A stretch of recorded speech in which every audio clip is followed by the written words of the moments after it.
Welcome back to the channel, guys.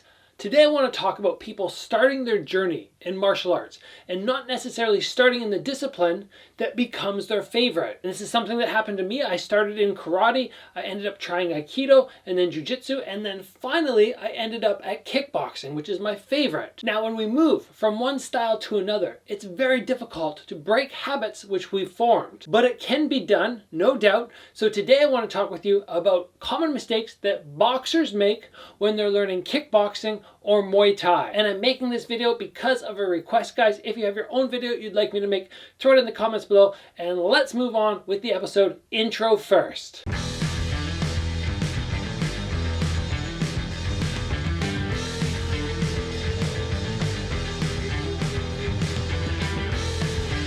So guys, funnily enough, many of the mistakes that boxers make when they move to kickboxing or Muay Thai are the same mistakes that karate practitioners make when they make that transition as well. And boxing and karate are so different, so it's funny that many of the mistakes are similar, but we'll get into that in a moment. But before we do, guys, if you haven't already, please give the video a like, of course, get subscribed, and let's move on to our first point. In both karate and boxing, one of the main things that I had to deal with, which many boxers struggle with, is their long stance. They have a longer stance for many reasons, of which we'll get into a little bit later, but the long stance, especially in karate, it makes you more mobile, you feel very balanced, and in boxing there's reasons for it as well. But when you take a long stance, the first thing that happens is you have to have your weight 50-50. It is so difficult from this position here to put maybe 70% of the weight on the back and 30% on the front. It just doesn't work. But in kickboxing and Muay Thai, generally, you will see people have more weight over their back foot, and that is explicitly for the reason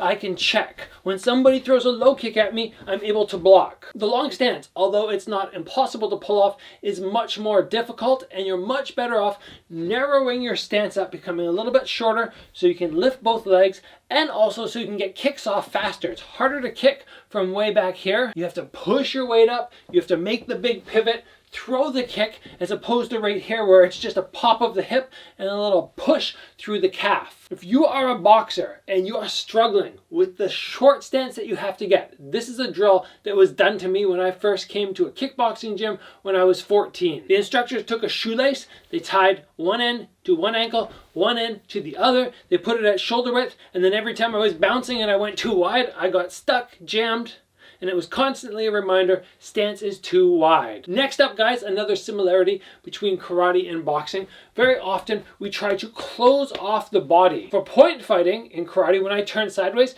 it's much harder to land to the torso here. Same thing in boxing. You don't see all the guys stand like this. A lot of them take a little side angle. It protects the body so much more, and this is not a viable scoring area, so you don't have to worry about that side. The problem with this in kickboxing is even though you're not technically supposed to kick to the back, if somebody goes like that, people are still going to kick you. You're not supposed to target the spine, but if you turn sideways, you know somebody's going to be kicking towards you. It's very hard to protect yourself there, and also it's very difficult to protect your leg. Generally, I want my toes pointing towards my opponent. When I turn sideways, it becomes much more difficult to keep that front leg entirely square. It kind of turns slightly off. My hip turns slightly off. So now when I want to check, yes, I can lift my leg up this direction, but my leg's just going to get kicked, battered right in the calf. I need to be able to lift and have my leg facing out. And having my body off at an angle just does not work well. And head kicks, it's very hard to block a head kick from here. You don't want somebody coming up at head level,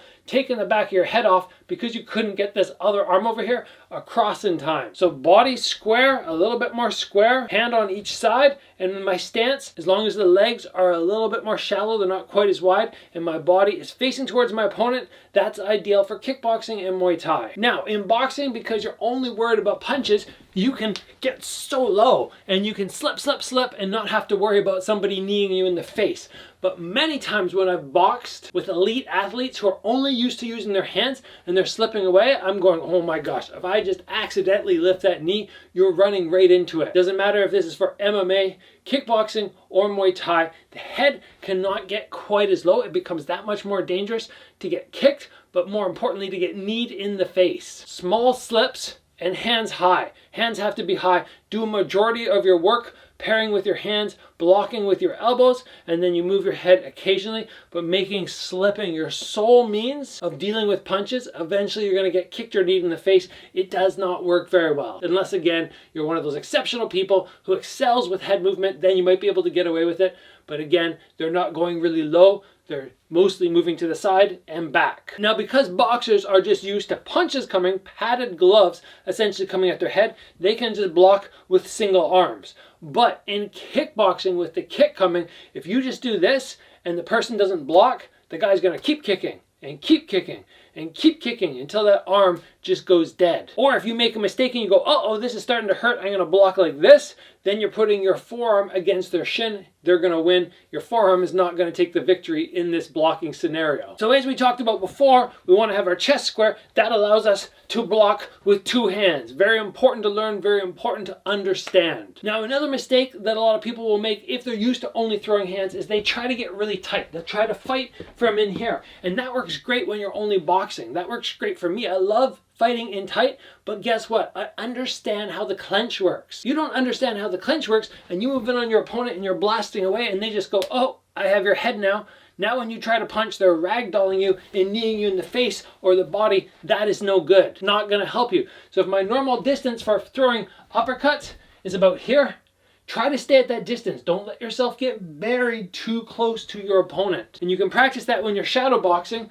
My punches, instead of being right in here, really tight, we want them a little bit further away from the head. So if the guy goes to wrap my head up now with a clench, it's just like blocking. I can just block and stop his effectiveness of his plum or his double hand clench, which will then end up leading to knees to the stomach. Very important, guys. Do not jam yourself. If you're a boxer who's used to fighting in tight, you need to learn to maintain a little bit more range. And guys, the final mistake that I see very often when I spar boxers who are transitioning to my sport, I don't see them set up their kicks. They definitely try to throw the kicks, but they don't set them up. And what I mean by that is if you just throw a kick, I'm gonna see it coming. Check. You throw a big head kick, I'm gonna see it coming. Block. Scoring kicks is most effective when you start by blinding the guy with your hands. You get them to block, block, block, and while they're busy, while they're distracted, then you chop the leg. This is, again, something that you drill over and over and over. Or if you're shadow boxing, you're moving around, you're pairing. It's 1, 2, 3, and then throwing my kick. 1, 2, 3, 4, or then up to my head kick. I want to set everything up in terms of kicks. When you get a little bit more advanced, you'll learn how to land the shots without always having to throw a punch first.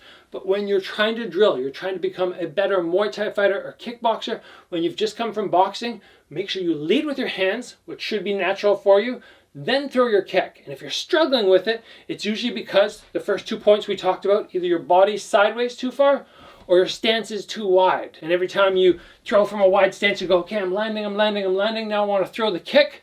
And oh my gosh, it's too slow because I came from a wide stance. Get those shoulders a little bit more square, narrow up that stance, throw your hand combo, and then let that leg go. All right, guys, those are all my points for today. If you have your own points on what makes boxers struggle a little bit on the transition, throw it in the comments below. Guys, if you haven't already, give the video a like. Of course, get subscribed. Train hard, guys. I'll see you back here soon for another video.